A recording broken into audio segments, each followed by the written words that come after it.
Olá, vou conversar aqui com o professor Ricardo Portela, doutor Olá, em letras pela UF, mestre em engenharia de software pela PUC, engenheiro eletricista e psicólogo. Olá, Portela, tudo bem? olá, tudo bem? Gostaria de começar aqui falando que o Portela foi a pessoa que me iniciou na universidade. Então, tenho um maior carinho por ele, sei da competência que ele tem tanto na área de software quanto também na psicologia. Muito obrigado. Bom, vamos começar aqui a nossa conversa. Eu tenho uma pergunta aqui para fazer. Nós estamos falando sobre o uso de tecnologia em sala de aula e o uso de tecnologia na educação. Então, Certo. Portela, qual é o papel da criatividade no uso da tecnologia na sala de aula? Bom, esse é um papo assim, meio informal que a gente está tendo, né, com relação a isso. Então, eu não vou fazer muita citação, falar muito sobre teóricos e tal. Acho que as referências depois as pessoas podem pegar, né? Antes de responder, eu queria agradecer a você pelo convite, né, por me chamar para fazer essa live, enfim, esse direto, como dizem em Portugal, né? E estou muito feliz de estar aqui. E a minha única interferência em você foi você ter começado comigo. Só isso, porque todo o resto foi por sua conta, certo? Obrigado. Então, a criatividade, né? É importante a gente definir criatividade, né? Quer dizer, começar por aí. A criatividade é um traço de personalidade. Então, não é uma coisa que eu possa ensinar para alguém, certo? Então, não tem como eu ensinar uma pessoa a ser criativa, treinar ela para ser criativa, né? O que nós podemos fazer é uma pessoa que já tem esse traço, que é criativa, podemos desenvolver isso, né? Assim como uma pessoa que tem algum dom para alguma coisa, né? Ser desenvolvido através de técnicas, através de muito trabalho. Então, a criatividade, como traço de personalidade, não podendo ser desenvolvida, eu diria que ela é um fator quase que imutável numa aula de um professor. Porque se o professor não tem criatividade, não é uma pessoa criativa, né, como indivíduo, se ele não é criativo na vida dele, se ele não é criativo como traço, como característica pessoal, ele não vai ser criativo também na sala de aula, certo? Então, agora, qual a importância da criatividade? Ela é tão importante quanto o método, tão importante quanto a pedagogia da aula, quanto a didática, quanto tudo isso. Agora, ela existindo, ela potencializa todos esses outros fatores importantíssimos também. Eu não posso dizer que a criatividade é a coisa mais importante, mas posso dizer que ela presente, ela potencializa todos os outros aspectos que um professor deve ter, né? Eu vou falar sobre isso um pouquinho mais à frente. Eu fiz aqui um levantamentozinho e vou falar para vocês depois, para as pessoas e para você principalmente. O aluno, né? O aluno criativo tem dois pontos, né? Tem um ponto positivo, que eu, com o aluno criativo na mão, eu posso desenvolvê-lo, né? Eu posso apresentar para ele desafios em que ele vai, usando a criatividade, alavancar o conhecimento dele, alavancar o aprendizado. Por outro lado, o aluno criativo também cria problemas, né? Porque a criatividade dele, às vezes, ela atrapalha um pouco o andamento do sistema, da sistemática da aula. Então, eu já tive muitos alunos muito criativos nas minhas turmas e, pela criatividade, pela inteligência, pela rapidez de raciocínio dele, até que atrapalhava um pouco a aula, porque os outros não conseguiam acompanhar aquela proficiência, né, de raciocínio, de perguntas muito contextualizadas, mas muito fora do escopo que se quer dar numa aula, que nós temos aí um plano de aula para cumprir, todo professor tem. Então é isso. Não sei se eu respondi a sua pergunta, mas é por aí que eu enxergo a criatividade como um fator dentro de uma sala de aula. Você falou que a criatividade era um traço de personalidade. E, Isso. então, teoricamente falando, a pessoa ela é criativa ou não é criativa. Existe Exatamente. uma possibilidade de se fazer um treinamento para que essa pessoa que não tenha uma grande criatividade, ela possa utilizar a tecnologia com criatividade? Olha, o que a gente pode fazer, eu até separei algumas coisas aqui, o que a gente pode fazer é dar treinamento de habilidades sociais para a pessoa não criativa, certo? Isso, de uma certa forma, vai ajudá-lo na tarefa de desenvolver o conteúdo, de se relacionar e tal. Melhorar a criatividade só se a pessoa já for criativa. Uma pessoa que não é criativa, o que é difícil, né? Não existe uma pessoa não criativa, né? Mas quando você usa aí criatividade, eu estou imaginando que você está pensando naquela pessoa muito criativa, né? Que tem muitas ideias e tal. Isso realmente não dá para você aumentar, não, melhorar, não. Mas eu posso sim aplicar algumas técnicas aí didáticas e tal que vai facilitar a aula, vai melhorar essa aula. Agora, melhorar o indivíduo dentro dessa característica, não.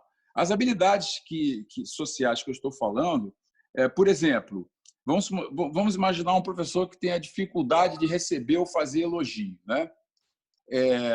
Isso, para um professor, não é muito bom, né? Porque o ideal é que ele elogie o aluno quando o aluno vai bem, tá certo? Correto? Por outro lado, um traço de personalidade é a rigidez.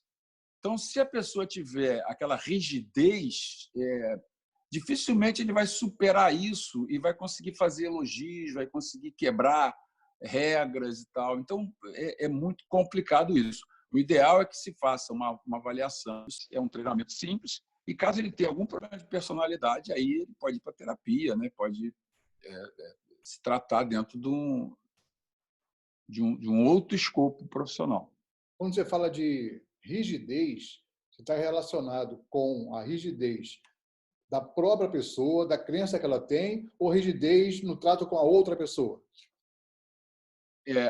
A rigidez da própria pessoa e com as crenças dela faz com que ela seja rígida com os outros, né? E com ela própria, né?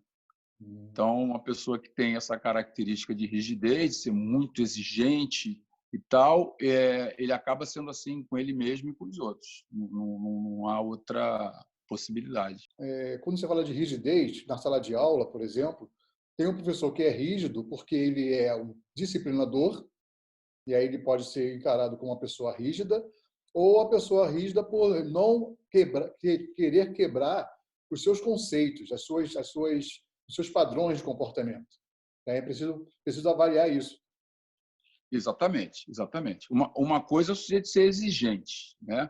E as exigências elas serem calcadas aí nas regras de convívio, nas regras pedagógicas, na questão de não poder colar, nas questões de ensino. Outra coisa é ele ser rígido como pessoa, não admitir certas coisas, não ceder, não negociar. Esse tipo de coisa é uma característica de personalidade da pessoa rígida, da pessoa. Outro traço de personalidade é a responsabilidade, certo? Uma pessoa irresponsável, ela tendo isso como um traço de personalidade, não sendo uma coisa sazonal, por algum motivo, digamos, de ocasião, né? Ela dificilmente consegue ser responsável. Uma pessoa desorganizada, por exemplo, traço de personalidade. Dificilmente você consegue que essa pessoa seja organizada. Para ela ser organizada, ela vai fazer um esforço muito grande, ela vai ter que ter um método muito grande, mas normalmente as coisas vão se desorganizar. É meio complicado entender mesmo isso, né? Porque a habilidade social é aquela habilidade de se relacionar com o outro. O traço de personalidade é uma coisa sua, intrínseca sua, que vai influenciar no seu trato com os outros, mas é uma coisa sua, subjetiva, sua, só sua. Bastante interessante esse papo, porque a gente está falando de comportamento, né? A questão comportamental. E essa questão comportamental, ela influencia nos componentes cognitivos da pessoa, do professor, do aluno. E Então, como eu preciso tratar isso, já usando a tecnologia? é como a gente estava falando antes, né? o fato, se o sujeito ele é desorganizado, não vai ser a tecnologia que vai fazer com que ele se organize, certo? Agora, se ele tem um mínimo de organização, a tecnologia pode potencializar isso e ele conseguir melhorar. Com relação ao que você perguntou, da cognição aí, as ações das pessoas, quer dizer, qualquer ação que eu vá tomar, qualquer coisa que eu vá fazer, vamos pegar uma coisa bem simples, vou fazer uma prova, um aluno vai fazer uma prova, certo? Tem três coisas que determinam a qualidade disso, até mesmo a execução dessa ação, né? Essas três coisas são a emoção, a cognição e as crenças. Esse é o tripé que faz com que a gente execute uma tarefa ou não execute, ou execute bem ou execute mal. Eu vou explicar. Então, vamos supor, o sujeito tem que fazer uma prova. Ele vai fazer uma prova hoje, tá certo? Como é que a emoção pode interferir nisso? Vamos supor, ele fica sabendo de uma coisa muito triste. Ele fica sabendo de um acontecimento muito lamentável na vida dele, com um parente, com uma coisa qualquer. Duas opções. Ou ele não vai fazer a prova, porque essa coisa é tão pesada que impede ele de ir até lá, ou ele vai fazer a prova, mas vai se prejudicar, porque ele vai ficar pensando naquela coisa lá que aconteceu e que está influenciando o emocional dele. Então, esse é um primeiro ponto. O segundo é a cognição, né? Uma pessoa vai fazer uma prova. Se ele não estudou, se ele não sabe estudar, se ele não tem organização para estudar, se ele, enfim, não seguiu lá a sequência que foi dada de matéria para chegar às conclusões que ele precisa para poder resolver as questões da prova, ele também não consegue fazer a prova direito. Pode até faltar a prova. Muitos alunos optam pela segunda chamada, né, porque não conseguiram estudar e tal. Mas não conseguir estudar, às vezes, não é só por falta de tempo, é porque a pessoa não consegue mesmo. Ela senta para estudar e não consegue estudar. A gente sabe disso, né? Tem muito aluno assim. A gente vê que ele é esforçado, que na sala de aula ele vai bem e tal, mas não consegue fazer a prova. E a terceira são as crenças.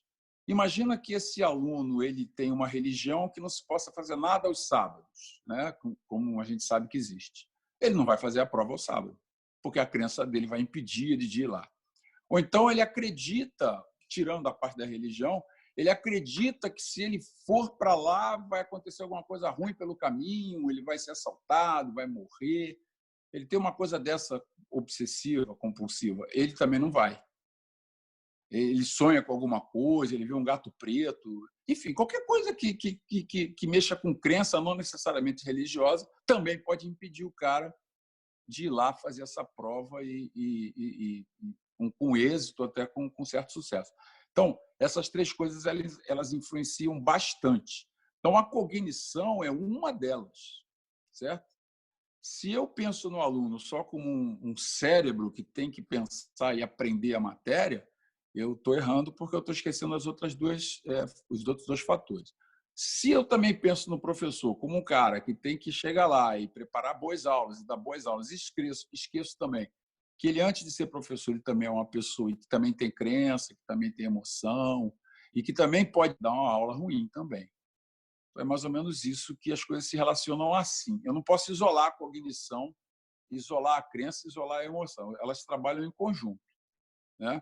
Quando você está com muito problema emocional, você vai a um psiquiatra, você toma remédio, você vai a um psicólogo, um terapeuta, tenta resolver isso aí para melhorar esse aspecto emocional, né? A crença já é mais difícil de mexer, né? Se for uma crença pesada, uma coisa muito enraizada, eu posso até modificá-la, mas o indivíduo tem que querer muito, tá certo? Porque, em geral, ninguém acha que a crença atrapalha.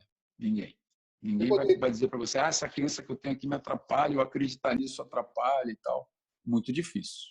E a cognição, se o sujeito tiver algum déficit cognitivo, ele vai ter problema. Se ele não tiver, pode ser uma questão de método, pode ser uma questão de adaptação ao próprio professor, enfim, ao ambiente, e por aí vai.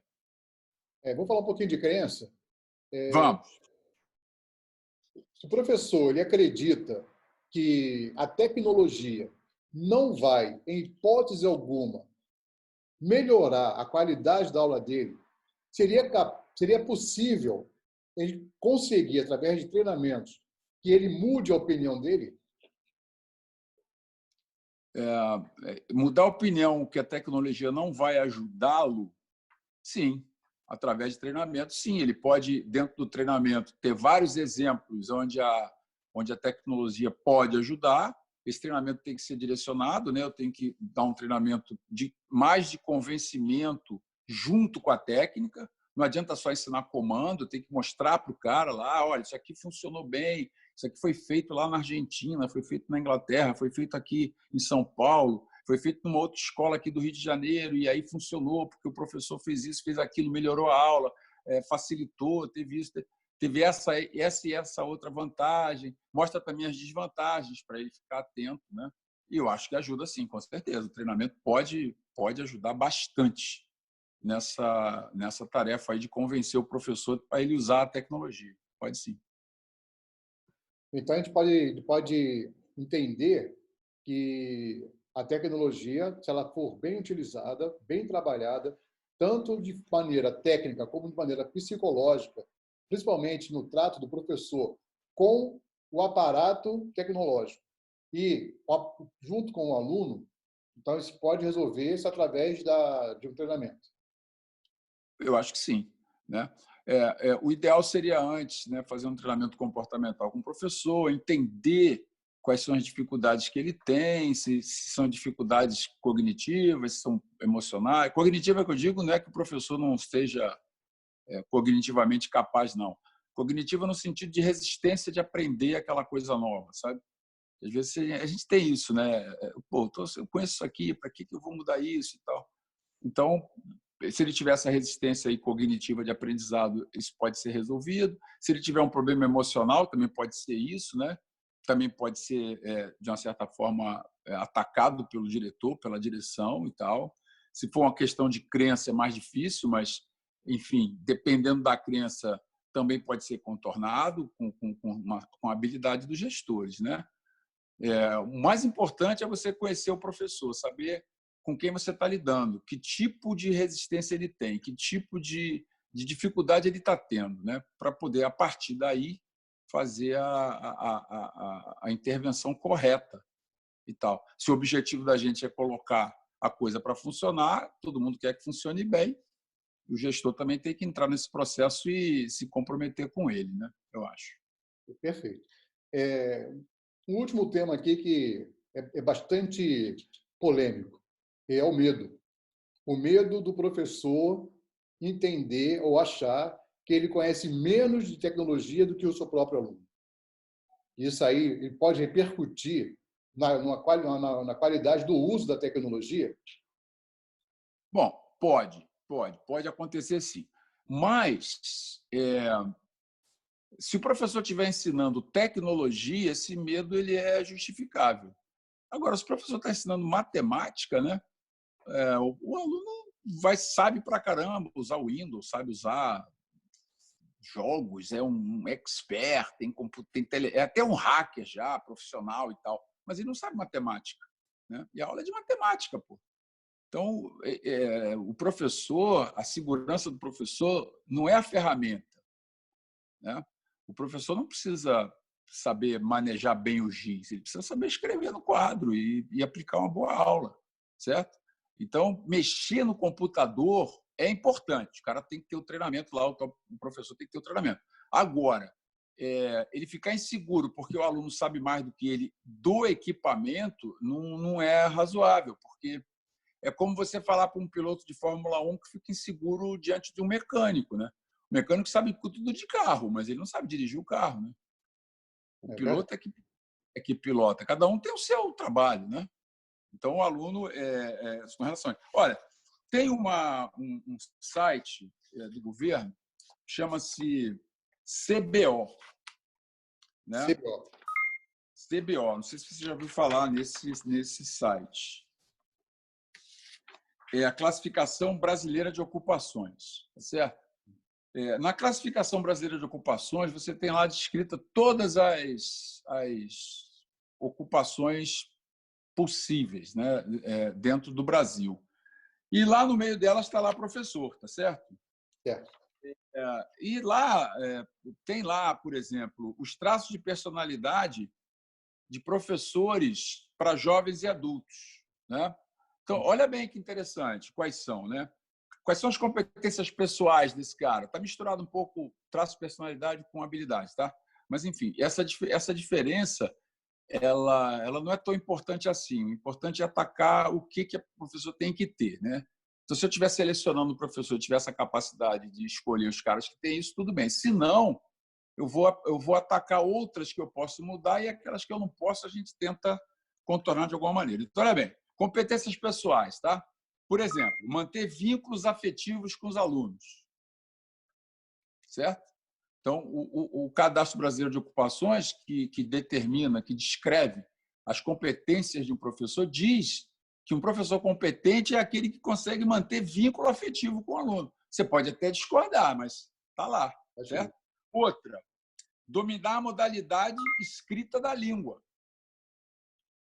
Então, mesmo que ele seja professor de matemática, dominar a modalidade escrita da língua é importante como competência pessoal. Você vê que isso já não é um traço de personalidade, é uma competência técnica. Proceder com clareza. A clareza é um traço de personalidade, é comunicação verbal, né? E não verbal também. Então, isso está misturado. Criatividade, está aqui, ó. Proceder com criatividade, é um traço importante para um professor.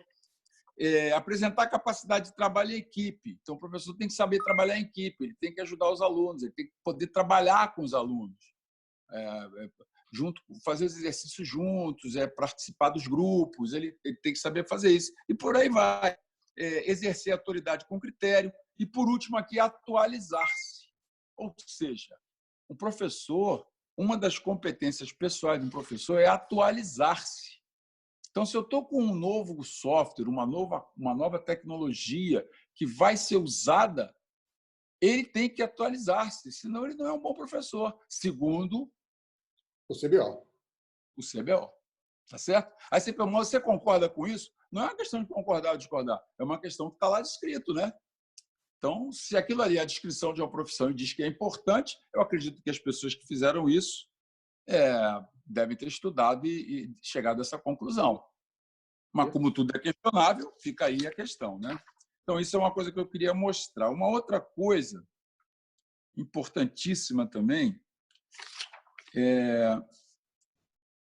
deixa eu ver aqui, que seriam os treinamentos, né? Quer dizer, o treinamento de habilidade social. O professor, ele antes de tudo é um indivíduo, é um sujeito, né? Ele está lá, é um indivíduo e depois um sujeito. E ele está lá interagindo com pessoas, certo? Aquela coisa antiga de falar mal de aluno em sala de professor, dizer que aluno é tudo idiota e tal, eu acho que isso é uma coisa do passado. Acho que nenhum professor mais faz isso, né? E se faz, está errando sério, né? Então, dentro dessas habilidades sociais, a conclusão que se chega é que mais socialmente capaz será o sujeito que souber fazer e receber elogios, possui uma linguagem clara em primeira pessoa, oferecer alternativas em suas colocações, ser flexível. Se o sujeito é assim, na vida dele, ele tem mais facilidade em fazer amigos, em ser aceito em grupos e tal. O professor, ele precisa ser aceito pelos alunos. A gente pensa que não, né? O professor que manda. Não é bem assim. Se o teu aluno não aceita, se ele te acha um cara, um energúmeno, né?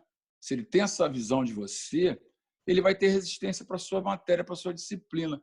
E se ele tiver resistência para a sua matéria, ele não vai aprender direito, tá certo? Tudo bem que a responsabilidade de aprender é do aluno, a minha é de ensinar.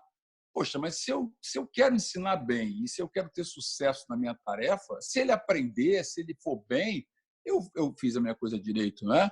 Se ele for mal, a culpa pode ser dele. Mas eu tenho que ter certeza que eu fiz a minha parte direito para essa responsabilidade de aprender ser só dele. É isso que eu penso, é assim que eu acho que deve ser. Por isso é que o professor tem que ter essas habilidades todas e, se não tem, deveria procurar ter. Certo? É isso que eu acho. Estou conversando aqui com o Ricardo Portela. Nosso tempo já está meio que estourado. Você me passou o material que eu achei excelente, que é o Ah, livro que bom. que você usa na pós-graduação do Senai. Você Hum, me permitiria colocar esse material à disposição dos professores aqui? posso, claro, claro. Então, eu vou Ele colocar está junto com o você vídeo, vou colocar o está link. autorizado, pode botar. Ok, então. Portela, Tá muito bem? obrigado. Fico muito agradecido pela a sua disponibilidade para falar comigo esse tempinho aí.